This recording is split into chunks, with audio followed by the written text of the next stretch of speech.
sommes une famille, un seul cœur, un seul esprit. Les distances ne nous séparent pas, nous sommes un en toi.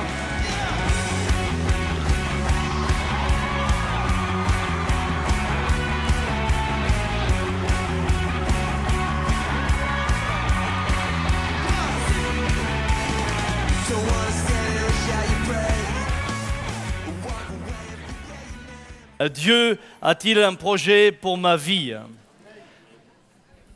Je bénis Dieu pour ceux qui sont convaincus. Nous avons vu ensemble que nous ne sommes pas le fruit du hasard, quelles que soient les conditions dans lesquelles nous sommes venus au monde, quelle que soit la famille à laquelle nous appartenons, quelle qu'ait été notre histoire, nous avons été désirés, nous avons été voulus. Nous sommes l'objet d'un amour et d'un amour éternel. Cependant, une question capitale se pose. Nous savons que Dieu nous connaît, mais si Dieu a un projet pour nos vies, sommes-nous programmés pour ce projet-là? En d'autres mots, avons-nous finalement un espace de liberté? Ou est-ce que tout est déjà préprogrammé? Est-ce que tout est déjà préparé d'avance? Et en d'autres mots, finalement, quoi que nous fassions, nous n'avons pas le choix. Les uns seraient, entre guillemets, prédestinés pour la vie éternelle, et les autres seraient, entre guillemets, prédestinés pour la perdition. Nous avons vu ensemble que tel n'était pas le cas, mais que chacun d'entre nous, nous avions une part évidente dans la finalité des choses. Et je rappelais cette phrase que Dieu connaît notre fin, mais nous choisissons notre fin. Je ne rentre plus dans ce que nous avons dit. Pour ceux qui n'étaient pas là, vous pouvez prendre le CD ou vous pouvez reprendre le DVD, vous pouvez réécouter le message. Il n'est plus en replay et vous le trouverez, je crois, dans 3 mois à nouveau sur le net. Mais je crois que Dieu nous laisse cette capacité de décision. Et puis la troisième question que nous nous étions posée, c'est est-ce que le plan que Dieu a pour nous, eh bien nous pouvons le connaître?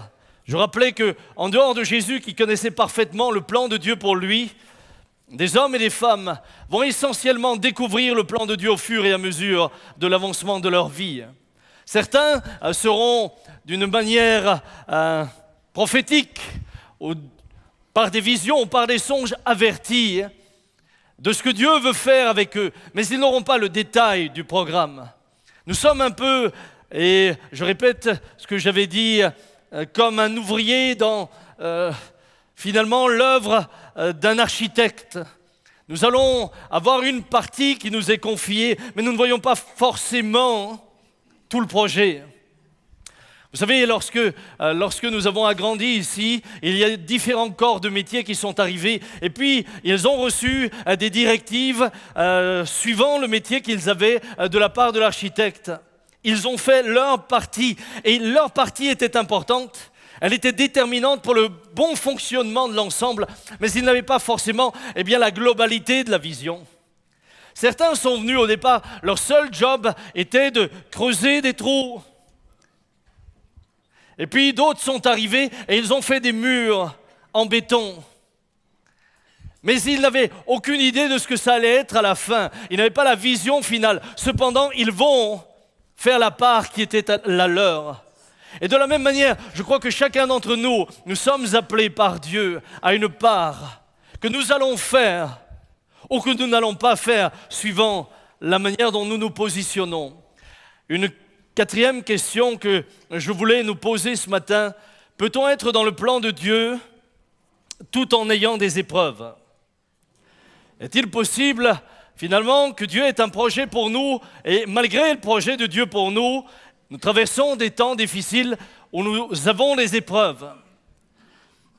La réponse à cette question est extrêmement importante. Pourquoi?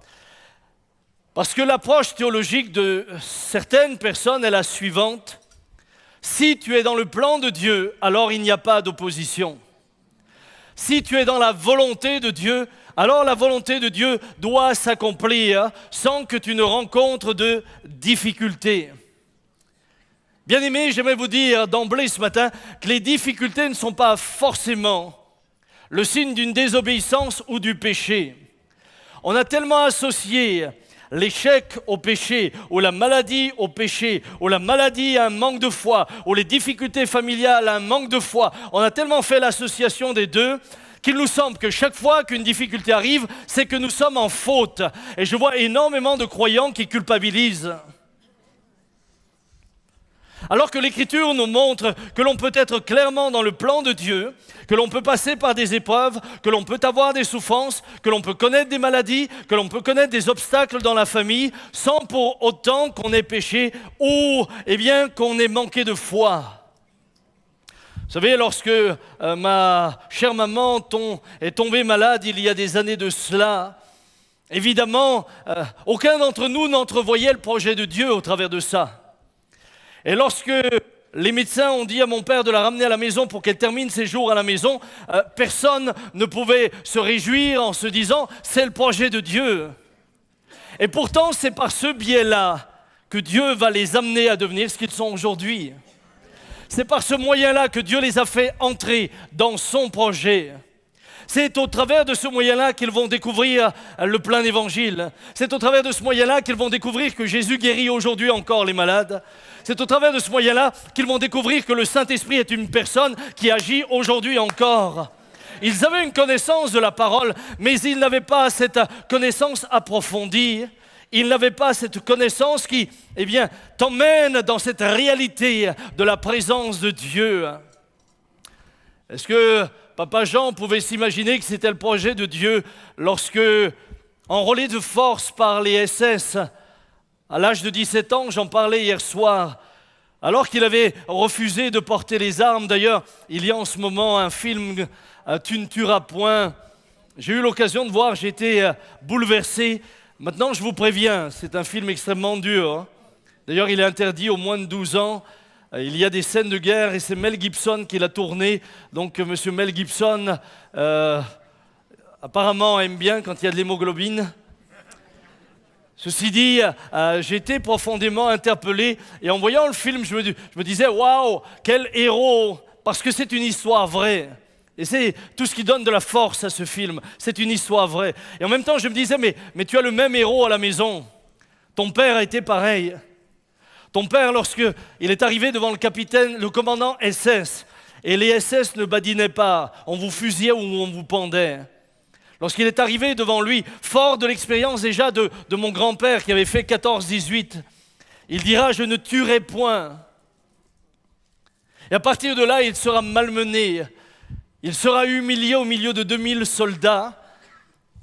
Et puis, voilà qu'il commencera à avoir des douleurs dans ses mollets. Il était jeune, il était fort, il était agriculteur, il n'avait jamais eu de problème avec ses jambes, jamais. Et voilà que maintenant que c'est critique, il n'arrive même plus à marcher. Les SS l'ont fait examiner par des médecins qui lui ont donné des coups de pied, qui lui ont dit que c'est un tir au flanc, qui l'ont malmené. Et j'aimerais vous rappeler que nous sommes là dans une période de guerre. On était en 44 ou début 45. 44. Avec des hommes qui n'avaient pas de scrupules, ils l'avaient prouvé au travers de tout ce qu'ils avaient déjà fait. Et là, tout d'un coup, des douleurs, il ne peut plus marcher. Il était terrorisé par la peur. Il me dira, le jour où il a été humilié devant les 2000 soldats, il dit, si tu m'avais coupé une veine, le sang n'aurait même pas coulé. Tellement j'avais peur. Et là, maintenant, alors qu'il voudrait marcher parce qu'il ne veut plus subir d'humiliation et il ne veut plus avoir de coups, il n'arrive plus. Et tu te dis, mais où est la main de Dieu dans tout ça? Où est Dieu? Moi, je souffre. Mais grâce à cela, finalement, les médecins SS ont dû reconnaître qu'ils ne pouvaient plus. Alors ils l'ont renvoyé parce qu'ils voulaient le faire repartir dans un camp de travail. Ils l'ont renvoyé une fois en France, il n'est jamais reparti, il a déserté. Mais c'est comme ça qu'il a été libéré. Il y a des moments, des difficultés qui arrivent dans des temps où tu t'y attends pas et tu dis mais où est Dieu? Et pourtant c'est Dieu qui est en train d'agir. Tu souffres dans ton corps, dans ta tête, dans ta famille peut-être, mais il y a un projet qui est plus grand que toi. et dans lequel il va t'inscrire. Ce matin, j'aimerais voir ça courtement au travers de la vie de Joseph. Il était question de Joseph mardi soir. Je me suis dit, je vais devoir l'étrangler, le prédicateur. Vous savez, quand vous travaillez un message, vous vous préparez et qu'il y en a un qui arrive 5 jours avant pour prêcher sur le même sujet. Hein. Vous vous dites, ça y est, encore une épreuve. J'aimerais voir Joseph avec vous. Il a été rejeté de ses frères et à juste titre, ma fille m'a fait la remarque, papa, il a été rejeté de ses frères comme son père Jacob. Les deux ont connu des problèmes avec leurs frères. Jacob fut persécuté par Ésaü. Et Joseph va être persécuté par ses frères. Mais il y a une différence fondamentale qu'elle me faisait remarquer. Et c'est toujours intéressant pour moi en tant que pasteur pour partager les prédications que je vais donner avec mes enfants. Parce que souvent, ils ont des réflexions très pertinentes. Et là où moi j'ai des manques, ils ont des plus. Et elle me disait, mais tu vois papa, la différence, c'est que Joseph va souffrir de la persécution de ses frères alors qu'il ne leur avait rien fait. Là où Jacob va souffrir de la haine de son frère parce qu'il a essayé d'accomplir la volonté de Dieu par ses propres forces. Jacob avait usurpé l'identité de son frère. Il s'est fait passer pour son frère. Vous vous souvenez de l'histoire ? Et sa maman qui le prenait pour son chouchou, sa maman qui avait un chouchou,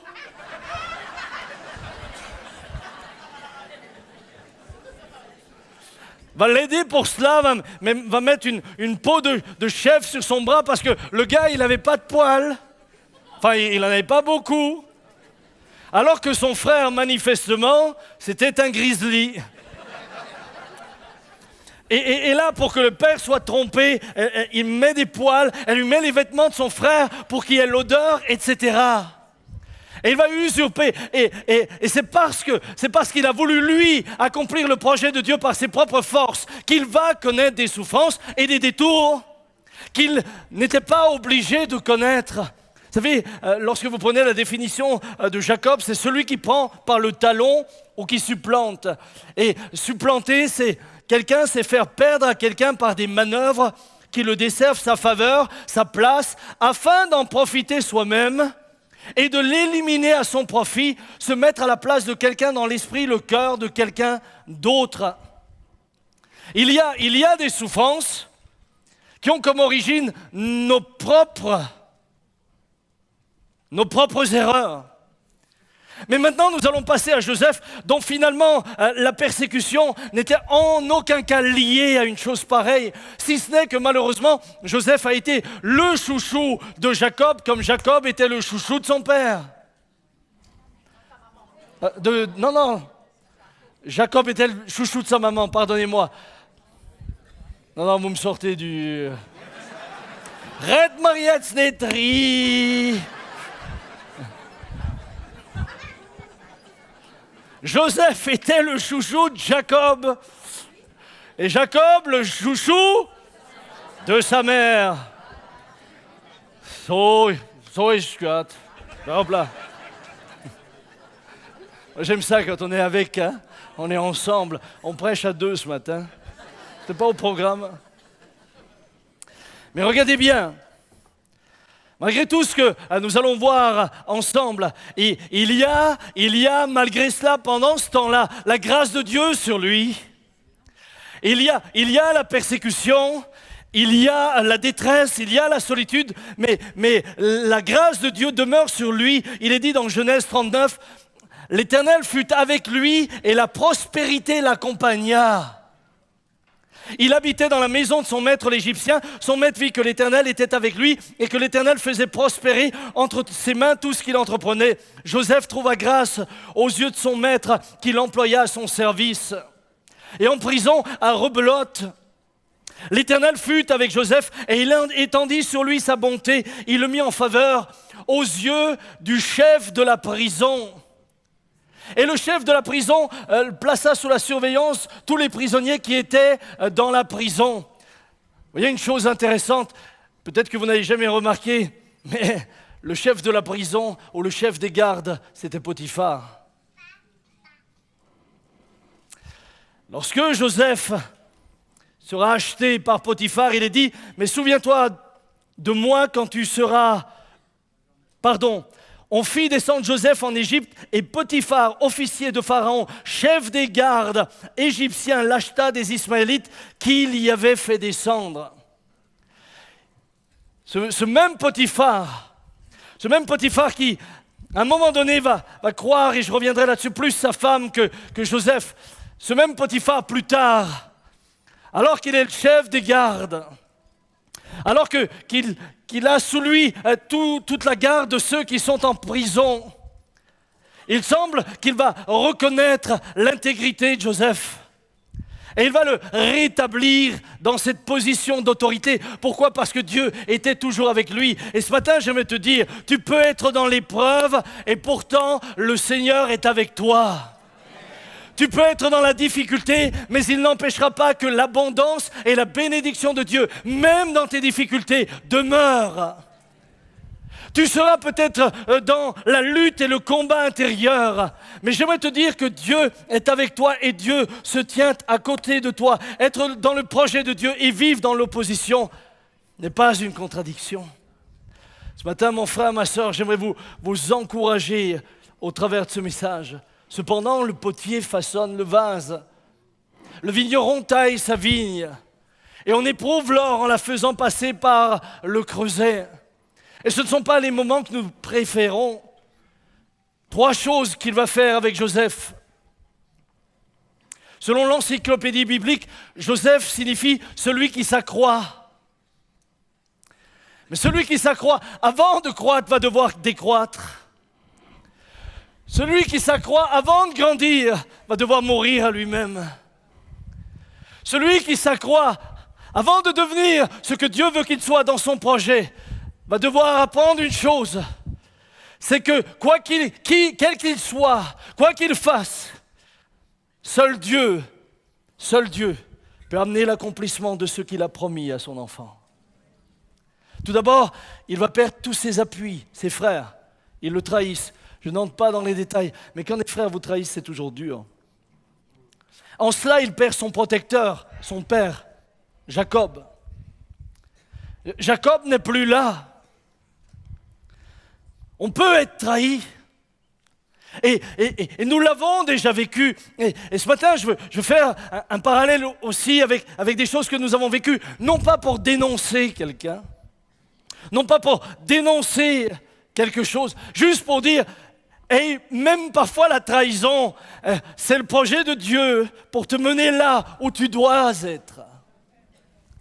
Ses frères vont le trahir. Vous savez, ce qu'on n'a pas forcément souvent dit ici, Papa Jean, lorsqu'il a rencontré le Seigneur, lorsque ma mère a été guérie, je reste volontairement vague, mais ils vont commencer leur vie dans une église dans laquelle on avait le baptême du Saint-Esprit, on priait pour les malades, etc., etc.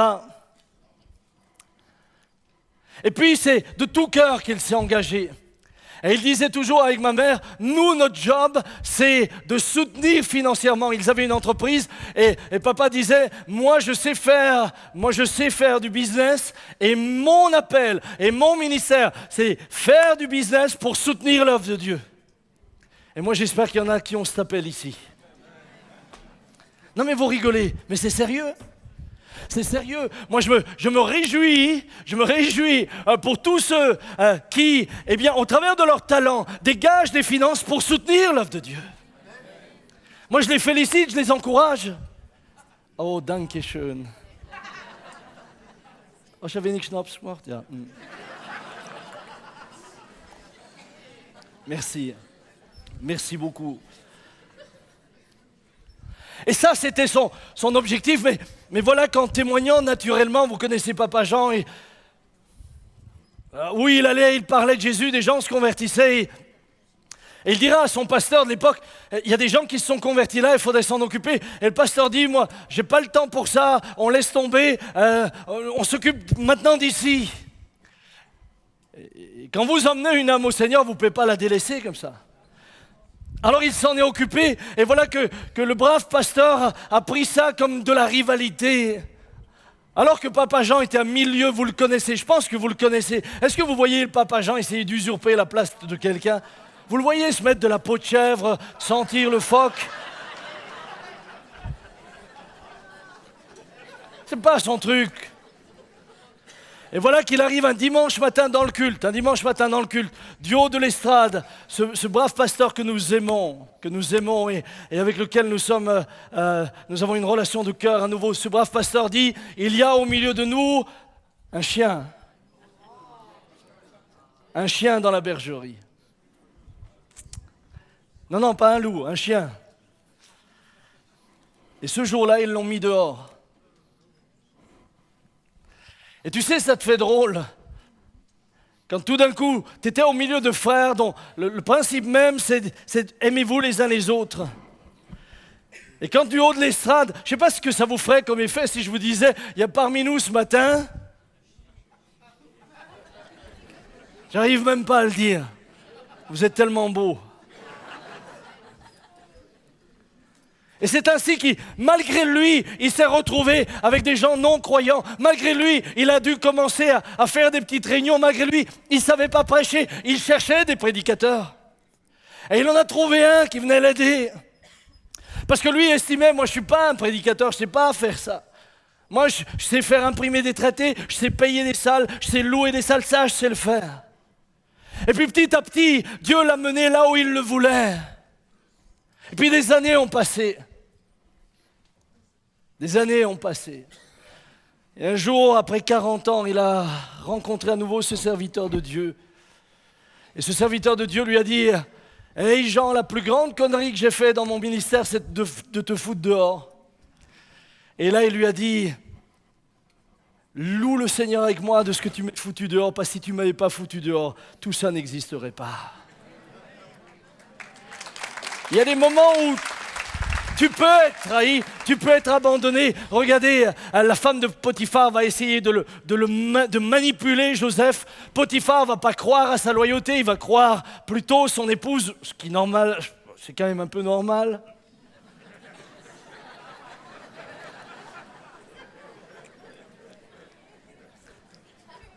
Les chansons du roi, il lui dit ce qui va lui arriver, le gars il l'oublie. 2 ans. Il peut s'appuyer sur personne. Tu sais, quand tu n'as plus personne. Mais Dieu permet ça. Il t'enlève tes béquilles. Et puis ensuite, il est impuissant dans le puits. Il est impuissant lui-même. Il n'a plus de moyens propres. Impuissant dans le puits, impuissant en tant qu'esclave, impuissant en prison. La seule chose qu'il puisse faire, c'est lever les yeux. Quand tu es dans un puits, moi, je suis tombé un jour accidentellement dans un puits. J'ai failli me noyer. J'étais petit garçon. Et c'est le Papa Jean qui m'a sorti. Je crois que c'était en février. Hein. D'abord, c'est déjà bien que je ne sois pas mort par hydrocution. Et que j'ai la peau dure quand même. Hein. Non, c'est pour ceux qui auraient le projet de m'éliminer un jour. Réfléchissez bien. Hein. Ça ne meurt pas facilement, ce genre d'animal. Hein. Et quand tu es dans le puits, tout ce que tu vois, c'est le ciel. Quand tu es dans le puits, tu vois plus ce qui est à droite, ce qui est à gauche. Tu as plus qu'une chose, c'est lever ton regard vers le ciel. Et c'est exactement là que Dieu voulait le mener, à lever le regard. À ne regarder plus qu'en haut. Comme Andy le disait si bien mardi soir, Dieu nous apprend une chose. Malheur à l'homme qui place sa confiance dans l'homme. Nous devons aimer tous les hommes, mais notre confiance est en Dieu. Mais notre confiance est en Dieu. Et quand vous êtes avec des hommes qui ont leur confiance en Dieu, vous pouvez compter sur eux. Parce que ce sont des hommes fidèles. Ça fait des années qu'avec Claude, on travaille ensemble et les autres pasteurs. Et je peux vous assurer, je suis heureux parce que je peux compter sur le Seigneur et je peux m'appuyer sur mes frères. Mais nous avons tous le même principe. Nous dépendons de toi, Seigneur. Et puis il va y avoir la manifestation de l'intégrité du caractère. Je crois que Dieu le mène jusqu'au stade où maintenant il devient l'homme d'État qu'il doit devenir. Un homme intègre, un homme détaché. Regardez, le potier a façonné le vase maintenant. L'or a été épuré. Et regardez, par exemple, face à la femme de Potiphar. Vous savez, Madame Potiphar, c'était pas un potiron, hein? Elle n'est pas venue essayer de le séduire avec des chaussures de ski et une combinaison.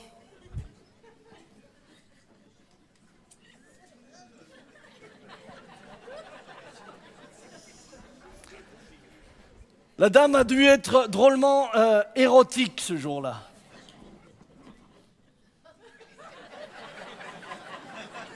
C'est pas bien ce que j'ai dit?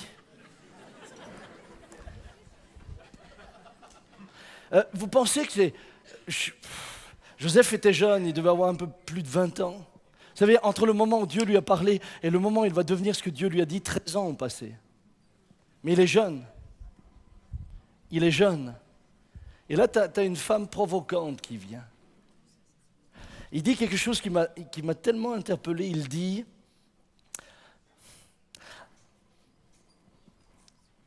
Après ces choses, il arriva que la femme de son maître porta les yeux sur Joseph et dit « Couche avec moi ». Au moins, ça avait le mérite d'être clair.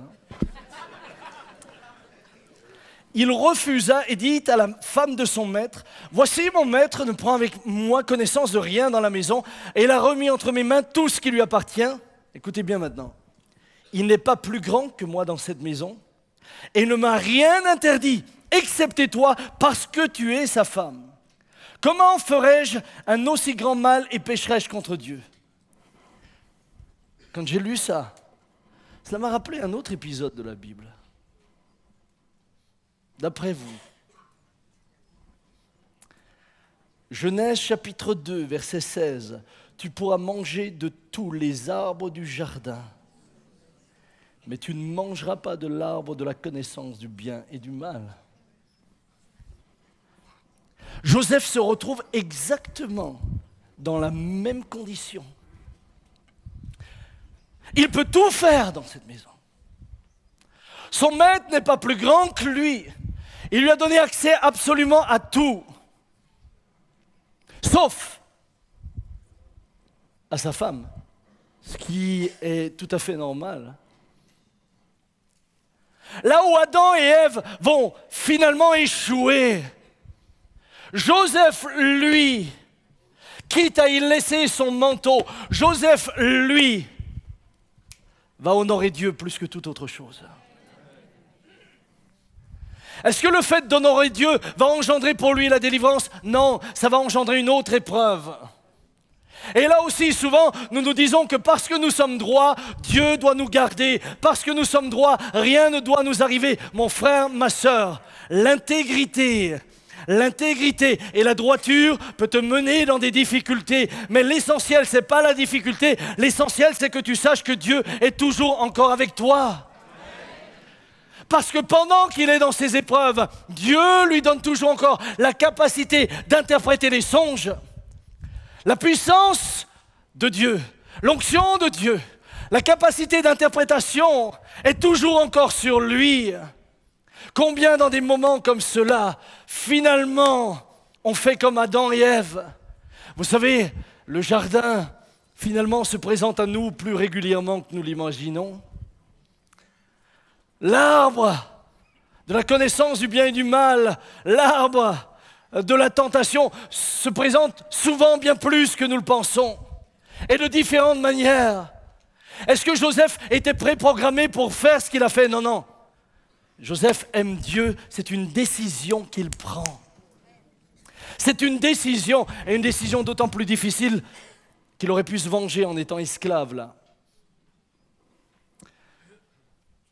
Plus tard, il est admirable lorsqu'il parle également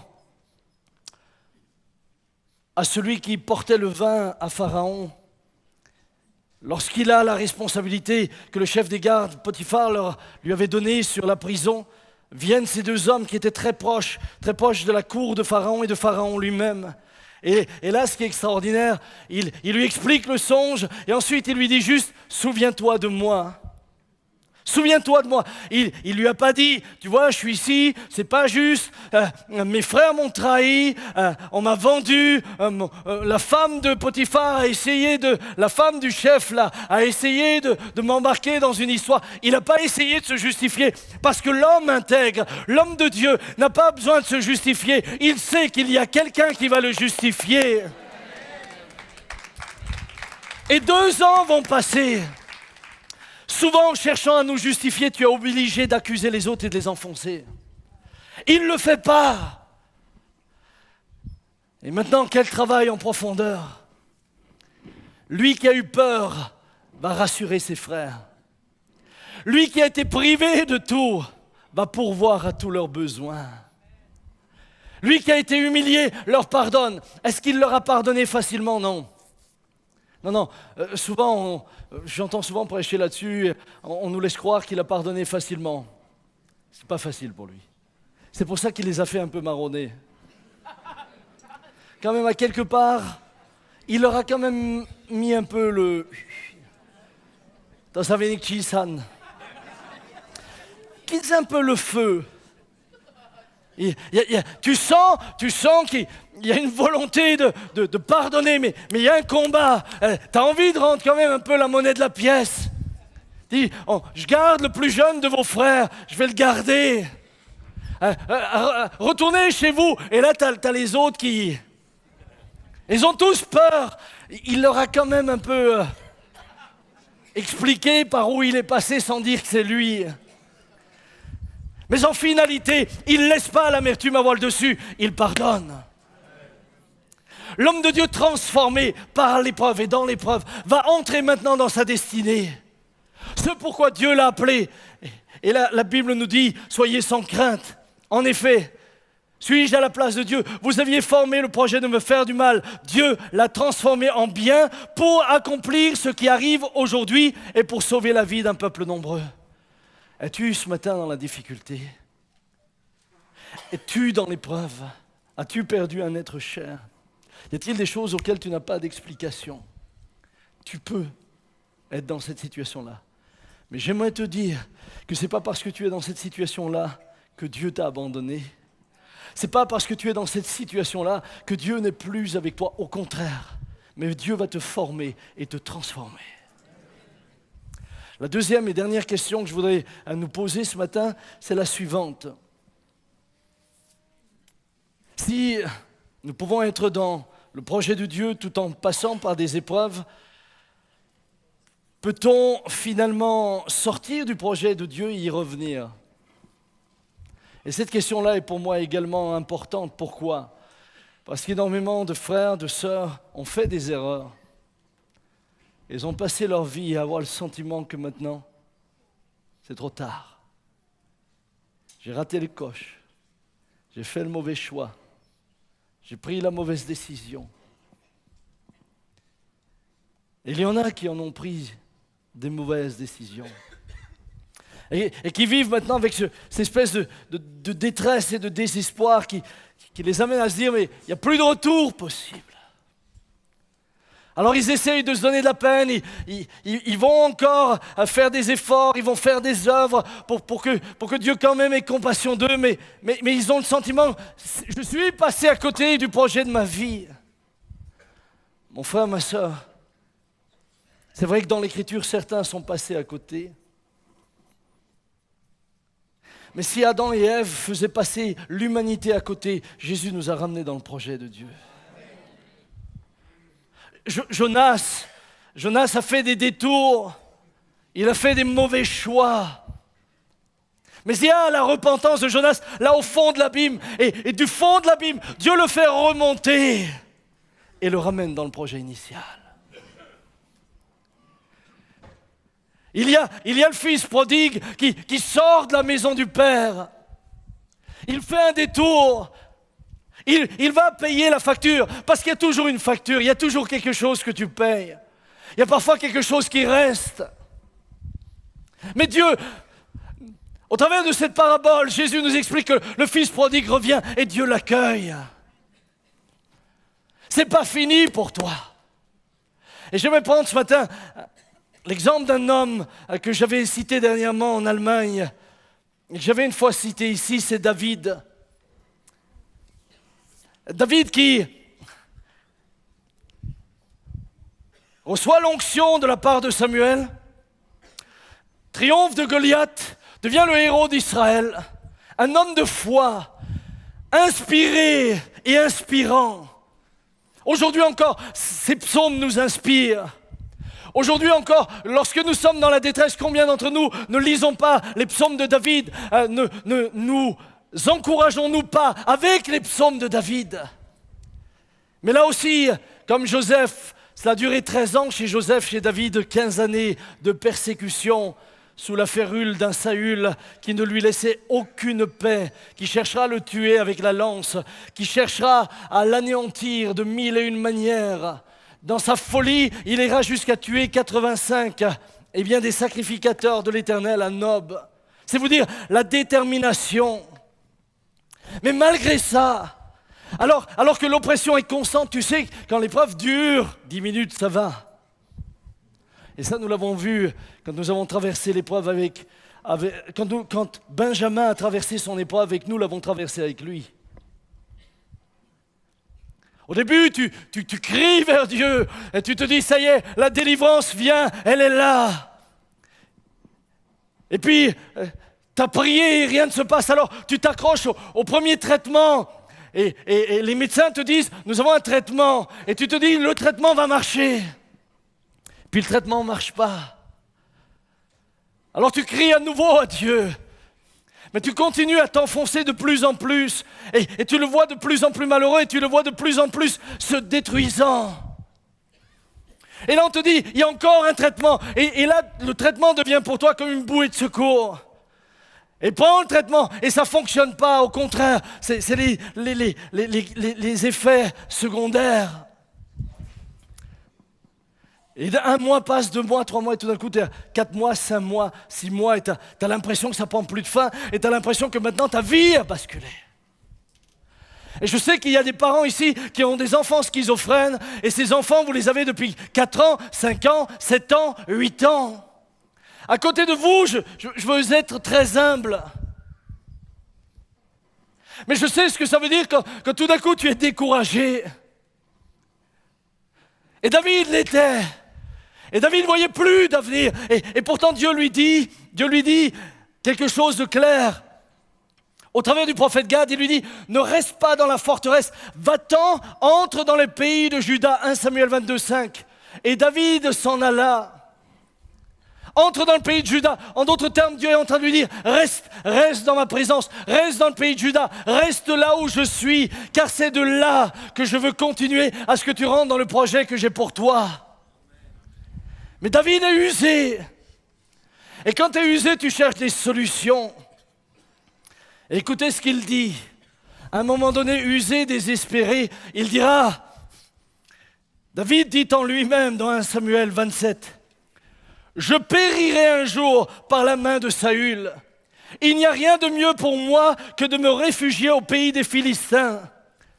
Alors que Saül renonce à me chercher encore dans tout le territoire d'Israël, ainsi j'échapperai à sa main. David, homme de foi, homme de Dieu, comment as-tu pu un seul instant t'imaginer que ton secours serait près de tes ennemis? Chez Achish, roi des Philistins, à Gath. Vous savez ce que c'était Gath? Gath, c'était la ville d'où venait Goliath. Et là, désespéré, il cherche son secours dans la ville d'où venait celui qu'il avait abattu et dont il avait décapité la tête. Parce que sous pression, parce que tout d'un coup, la confiance en Dieu n'est plus.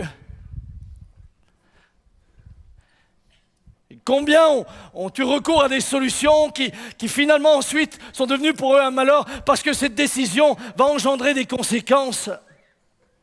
Et les conséquences vont être graves. David, le héros, va se retrouver confronté à un dilemme. Voilà que les Philistins vont à la guerre contre Israël. Il s'est réfugié chez eux. Et il est dit la chose suivante. En ce temps-là, les Philistins rassemblèrent leurs troupes et formèrent une armée pour faire la guerre à Israël. Achish, le roi des Philistins, dit à David, « Tu sais que tu viendras avec moi à l'armée, toi et tes gens. » David répondit à Achish, « Tu verras bien ce que ton serviteur fera. » Et Achish dit à David, « Aussi je te donnerai pour toujours la garde de ma personne. » Voilà que David se retrouve dans la situation où il va devoir aller à la guerre contre ses frères. Voilà qu'il se retrouve enrôlé de force dans l'armée des Philistins, chez qui il avait trouvé refuge. Quand nous cherchons refuge chez notre ennemi, vient le temps où notre ennemi nous demande la monnaie de la pièce. Toujours. Ne l'oubliez jamais. Le diable vous demandera toujours la monnaie de la pièce, toujours. Et David est en train là de compromettre le projet de Dieu pour lui. Le projet de Dieu, c'est de le mettre sur le trône d'Israël comme roi.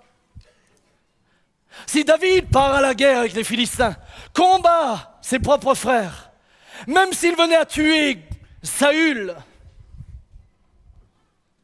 aux yeux des Israélites, plus jamais David ne pourrait devenir roi. Impossible. Comment peut-on mettre sur le trône celui qui a été notre ennemi, qui nous a combattus et qui a tué nos frères? Et il se retrouve là dans une situation, une voie sans issue.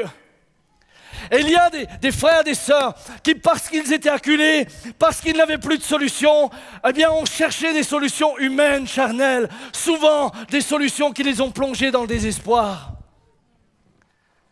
J'ai vu des jeunes femmes me dire, « Pasteur, aujourd'hui je suis tellement malheureuse, mais j'avais tellement le sentiment que je ne me marierais jamais, que j'ai pris un homme, je n'ai pas regardé s'il est croyant ou pas, je l'ai pris, je voulais un homme, c'est tout. Et aujourd'hui j'ai un couple et je suis brisée et malheureuse.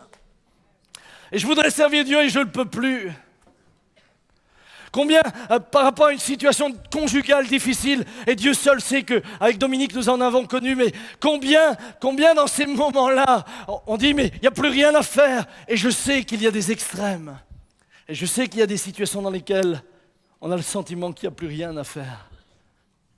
Mais combien aujourd'hui pleurent, regrettent, et ont le sentiment que de toute manière Dieu ne peut plus les utiliser.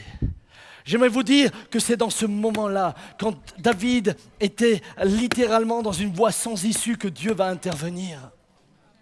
Dieu va intervenir. Ses propres, Achish va l'amener pour faire la guerre. Mais les autres rois vont le rejeter. Pendant ce temps-là, il y a eu un malheur, puisque des ennemis s'étaient emparés des femmes et des enfants des soldats.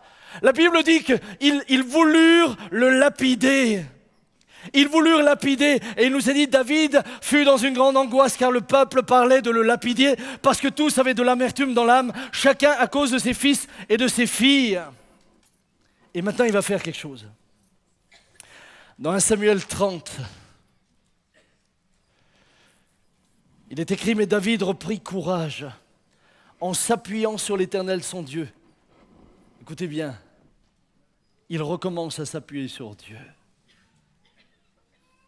Il y a eu ce moment où il ne s'appuyait plus sur lui, ce moment où il a eu peur, où il s'est dit on va me tuer, il faut que je trouve une solution. Et là il y a un retour, il s'appuyant sur l'Éternel son Dieu, il dit au sacrificateur Abiathar, fils d'Achimélec, apporte-moi donc l'éphod. Abiathar apporta l'éphod à David, et David consulta l'Éternel en disant, poursuivrai-je cette troupe, l'atteindrai-je? L'Éternel lui répondit, poursuis, car tu atteindras et tu délivreras. La conclusion, c'est que David va ramener les femmes, David va ramener les enfants, mais plus que cela. David ne va jamais combattre les Israélites. David ne va jamais se retrouver dans une situation, Dieu ne va pas permettre que cette situation dans laquelle il s'était engagé compromette son projet, parce que David était revenu à lui. Et après cela, David sera établi comme roi sur Israël. Mon frère, ma sœur, ce matin, je ne sais pas quelles sont les erreurs que tu as faites. Je ne sais pas quels sont les détours que tu as faits. Il y a des choses qui vont peut-être te suivre toute ta vie, suivant les décisions que cela a été. Mais j'aimerais te dire qu'il y a possibilité de revenir dans le projet de Dieu. Tu peux revenir dans la présence de Dieu. Tu peux revenir près de lui.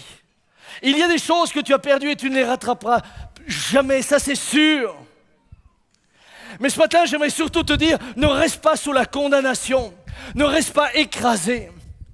Ne te dis pas, c'est terminé, tout est terminé pour moi, car là où c'est terminé pour toi, ça commence pour lui.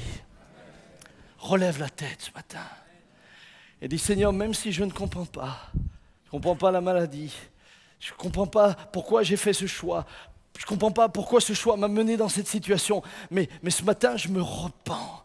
Je veux revenir à toi, comme Jonas a crié là, dans le sein même de l'abîme, comme David a retrouvé le chemin de l'Éternel. Moi, je veux revenir vers toi. Et c'est lui qui te rétablira. Et c'est lui qui te relèvera. Et c'est lui qui te conduira. Frères et sœurs, Jérémie dit, je connais les projets que j'ai formés sur vous, dit l'Éternel, projets de paix et non de malheur, afin de vous donner un avenir et de l'espérance.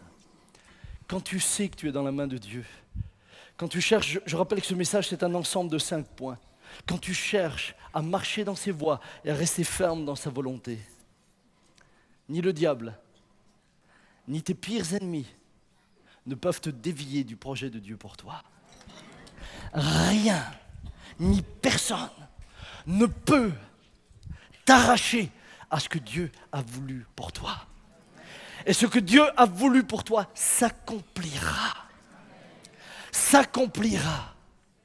Et s'il y avait une chose qu'il a voulu pour moi, qui ne s'accomplisse pas parce qu'il me reprendrait, alors réjouissez-vous. Parce que je serai arrivé dans l'essentiel. Je passe ma vie juste pour un but, c'est d'être un jour avec lui. Je sers le Seigneur juste pour une raison, parce que je sais qu'il m'a aimé le premier. Ce matin, relevez la tête. On peut être dans le projet de Dieu tout en étant dans l'épreuve. On peut être sorti du projet de Dieu par de mauvaises décisions. Et on peut voir la grâce et la faveur de Dieu revenir sur soi, simplement par la repentance. Revenez. Recevez de lui, que ce soit ici ou sur le net. Chers amis, vous êtes des milliers sur le net. Je ne sais pas combien sont dans cette situation, mais revenez à lui. Revenez, il est le Dieu de grâce. Alors, on a eu pendant 2 ans Amazing Grace. 2 ans, si vous n'avez pas compris la grâce, prenez la série. Prédicateur Thibaut Geyer.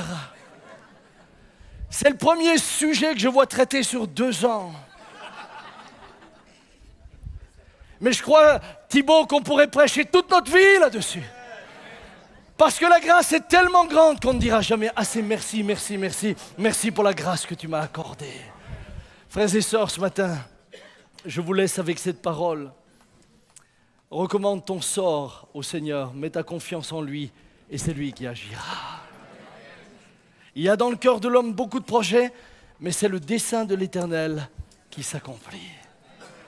Il y a dans le cœur de l'homme beaucoup de projets, mais c'est le dessein de l'Éternel qui s'accomplit. Qui veut recommander son sort à l'Éternel ce matin? Lève ta main, tous ceux qui disent « Seigneur, moi, je veux rien d'autre que ton projet pour moi. » Que Dieu vous bénisse richement, qu'il vous encourage, qu'il vous fortifie. Fermons nos yeux pendant que quelqu'un vient au clavier, ou levons-nous d'abord et fermons nos yeux après.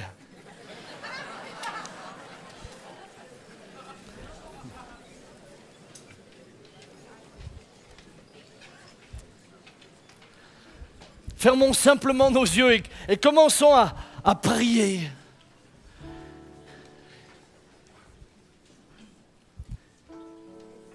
Es-tu dans l'épreuve du veuvage et tu ne comprends pas pourquoi l'être cher t'a été pris?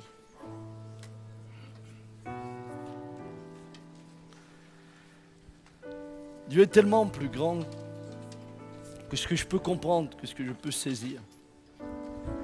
Es-tu dans une épreuve physique?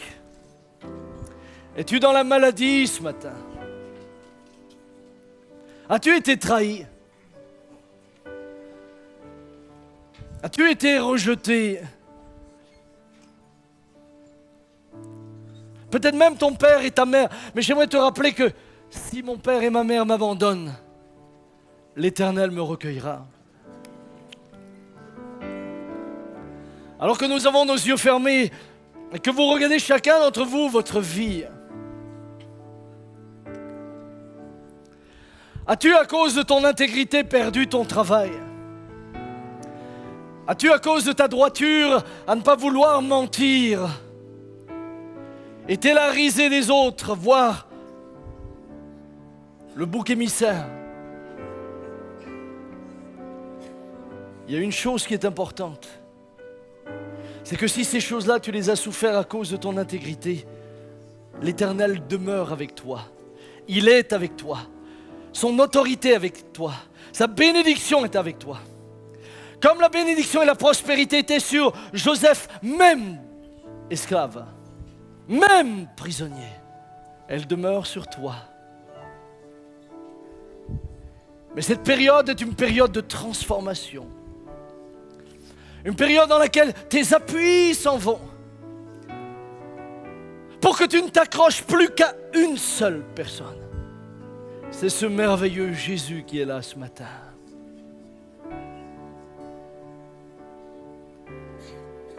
Pour que tu puisses être cet homme de Dieu, cette femme de Dieu, qui puisse dire, et si tous m'abandonnent, Seigneur, je te suivrai. Non, ta souffrance n'est pas paradoxale avec ton intégrité. Elle n'est pas contradictoire. Ne te décourage pas. Laisse-le te réjouir. Ce matin, laisse cette parole te réjouir et te renouveler. As-tu pris au prix des décisions que tu regrettes, que tu payes? Le diable est-il en train de te condamner en te disant de toute manière tout est perdu pour toi? Il y a des hommes qui ont pris des mauvaises décisions, se sont jamais repentis et qui ne sont pas revenus dans le projet d'origine. Saül en est un. Mais ce matin, nous avons vu que David a pu s'en écarter et revenir. Jonas a pu faire un détour, mais revenir. Ce matin, j'aimerais te dire, ne laisse pas le diable t'accuser.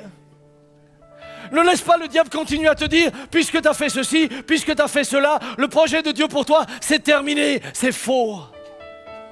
Reviens à la croix. Reviens à la croix. Repens-toi simplement. Et la grâce de Dieu, qui surpasse toute intelligence, gardera ton cœur et tes pensées en Christ. Ce que les sauterelles t'ont dévoré, il te le rendra. J'aimerais faire quelque chose, le temps est passé, mais pendant que nos yeux sont fermés, s'il y en a qui savent qu'ils sont dans cette situation, levez voir votre main, je voudrais prier pour vous. Ceux qui disent, Seigneur, j'ai fait de mauvais choix. Et j'ai le sentiment d'être condamné. Est-ce que vous pourriez vite sortir de vos rangs? Venez ici, j'aimerais prier avec vous, je veux me mettre à genoux avec vous. Sortez de vos rangs rapidement, venez ici. Et on va prier ensemble. Moi je veux m'identifier, parce que moi aussi j'ai fait des fautes. Pendant ce temps, restez debout simplement dans l'auditoire et priez pour eux. Où que vous soyez, sortez de vos rangs, venez jusqu'ici. Pendant ce temps, mon frère, peux-tu chanter ce cantique? Agneau de Dieu, je viens, mettons-nous à genoux ensemble. J'aimerais vous inviter à vous mettre à genoux. Et nous allons d'abord chanter tel que je suis sans rien à moi. Avec mes fautes, avec mes erreurs, avec mes échecs, avec mes mauvaises décisions. Seigneur, je viens tel que je suis sans rien à moi, sinon ton sang versé pour moi et ta voix qui m'appelle à toi.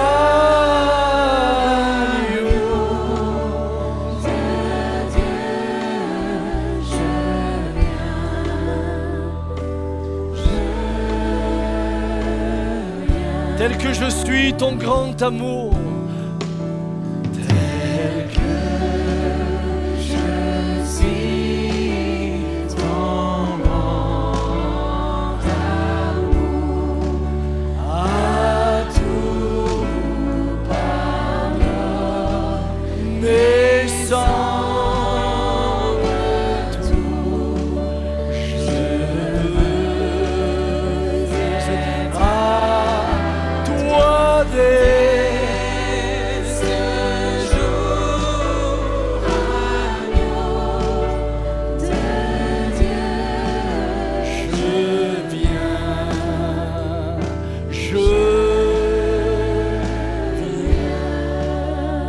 pendant que le clavier continue tout doucement, pourriez-vous là, sur vos genoux, commencer à prier et à dire, Seigneur, voilà quels ont été les mauvais choix dans ma vie.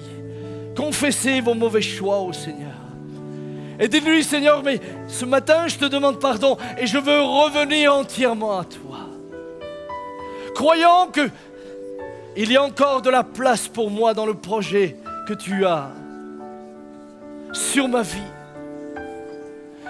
Ce matin, je ne suis pas en train de dire, tu peux faire ce que tu veux, tu peux pécher, et quand tu as fini, tu reviens. Non, non! Je suis en train de t'encourager à être intègre et à le rester. Mais si tu as chuté, si tu es tombé, si aujourd'hui tu es sous la condamnation, et que tu désires revenir, alors, dis-le-lui de tout ton cœur. Tel que je suis, je viens, Seigneur. Tu vois cette décision de faire ma vie avec cet homme ou avec cette femme qui ne voulait rien savoir de toi, juste pour que je sois marié. Tu vois l'échec qui s'en est suivi, le divorce, le déchirement parmi mes enfants. Seigneur, tu vois cet avortement qui a eu lieu un jour, ce mauvais choix à l'époque où j'avais le sentiment que j'arriverais pas. Seigneur, tu vois, chaque fois que j'ai essayé de supplanter un frère ou une sœur, de prendre une place, chaque fois que j'ai voulu faire ton œuvre par moi-même, chaque fois que j'ai voulu accomplir moi le plan de Dieu, je te demande pardon. Et je viens tel que je suis. Continue à prier un instant, que dans l'église on prie pour eux, priez pour eux, simplement priez pour eux. Seigneur, je suis avec chacun et chacune de mes frères, de mes sœurs. Et je te remercie parce que tes bras restent ouverts. Pour les fils, les filles prodigues qui reviennent. Tes bras restent ouverts pour les Jonas qui invoquent ta grâce du fond de l'abîme. Tes bras restent ouverts pour des David qui sont maintenant dans une voie sans issue. Tes bras restent ouverts. Et ce matin, avec mes bien-aimés, avec mes frères, avec mes sœurs, nous revenons à la croix. Et je prie, Seigneur, que la condamnation qui était sur eux, ils en soient libérés. Que l'accusateur de leurs âmes, que l'accusation qui était là constante, cesse dans le nom de Jésus. Qu'ils reçoivent la paix. Seigneur, oui, il y a des circonstances dans lesquelles ils ont des choses qu'ils doivent assumer. Mais tu es avec eux. Tu vas les aider à se relever, les aider à te servir avec joie, les aider à réaliser qu'ils sont pardonnés. Est-ce que vous pourriez pendant un instant dire, Seigneur, merci parce que tu m'as pardonné. Merci parce que tu m'as pardonné. Seigneur, j'invoque ton nom ce matin. Merci parce que tu m'as pardonné. Je reçois ton pardon. Je reçois ton pardon cet instant. Dans le nom de Jésus, dans le nom de Jésus. Dans le nom de Jésus. Pouvons-nous chanter encore une fois tel que je suis? Je viens à toi. Oh, je vous bénis de tout mon cœur. Et je me réjouis de ce nouveau départ dans vos vies. Tel que pour nous lever si vous le désirez. Sans rien à voir, sinon ton sang versé pour moi. Levons nos mains vers le Seigneur et nous sommes tous des graciés, tous.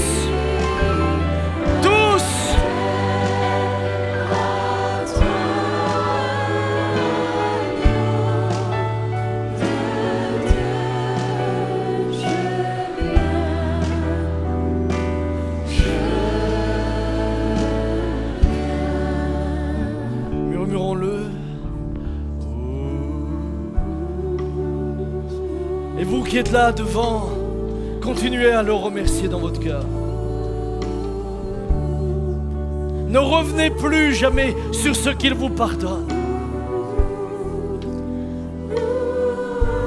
Il y a très souvent une théologie où on vous ramène à fouiller dans le passé, constamment refouiller dans le passé.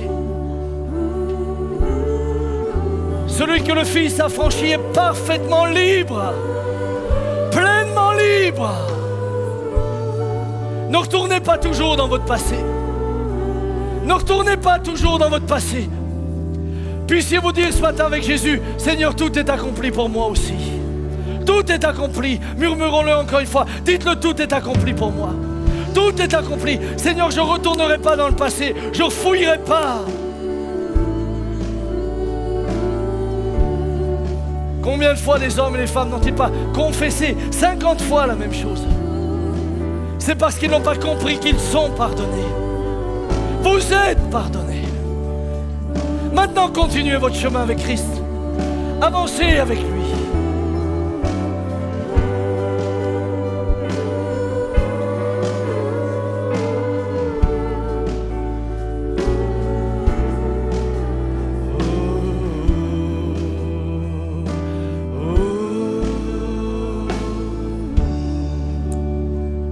Est-ce que nous pourrions encourager les bien-aimés qui sont là juste en disant on vous encourage. On vous encourage. Quel que soit votre parcours, quelles que soient les erreurs, quels que soient les détours que vous avez faits, quelles que soient les directions dans lesquelles vous êtes allés, il y a un retour vers le Seigneur. Il y a une grâce. Et j'aimerais qu'on termine en chantant ensemble. Vous pouvez rester là. On va terminer en chantant ensemble. Jésus, je te suivrai. Quelles que soient les circonstances, dans la joie, quand le soleil m'inonde, je crois que c'est comme ça que ça commence. Est-ce que vous êtes prêts à dire ce matin, Jésus, je te suivrai dans toutes les circonstances? Dis à ton voisin, moi je vais suivre Jésus. Qu'est-ce que toi tu fais? Qu'est-ce que toi tu fais? Dans la joie, quand le soleil m'inonde, sur les monts où ta présence abonde.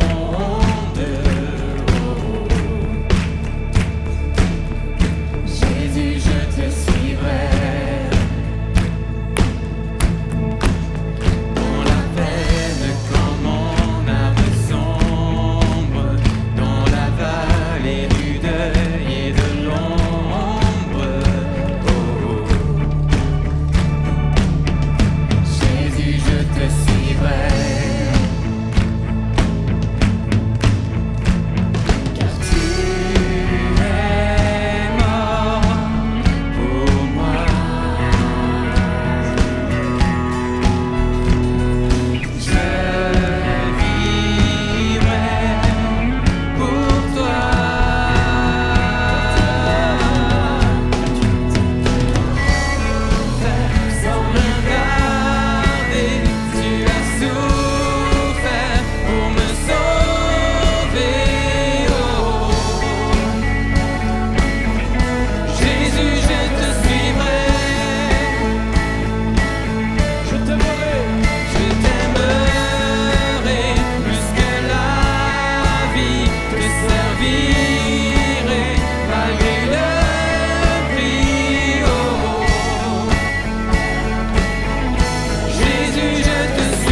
Donne-nous de te suivre dans l'intégrité.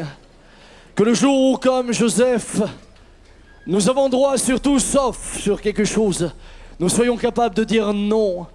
Que nous soyons aptes à te suivre, pas seulement en public, mais quand personne ne nous voit. Que nous puissions prendre des décisions, même dans le secret de notre chambre, de notre maison, quand il n'y a personne pour applaudir, quand toi seul tu vois. Donne-nous d'être intègres. Et merci de bénir ton peuple, de bénir tes fils et tes filles. Et c'est fort de ta présence que nous repartons dans cette semaine pour proclamer la bonne nouvelle de l'Évangile. Sauvés par grâce, il a un projet pour chacun d'entre nous. Et nous nous réjouissons d'entrer dans ce projet. Et un jour, comme l'apôtre Paul, nous nous retournerons alors que nous serons sur notre lit de mort et nous dirons: j'ai combattu le bon combat, j'ai achevé la course et j'ai gardé la foi. Désormais, la couronne de justice m'est réservée et le Seigneur, le juste juge, me la donnera. Amen. Amen. Que le Seigneur vous garde.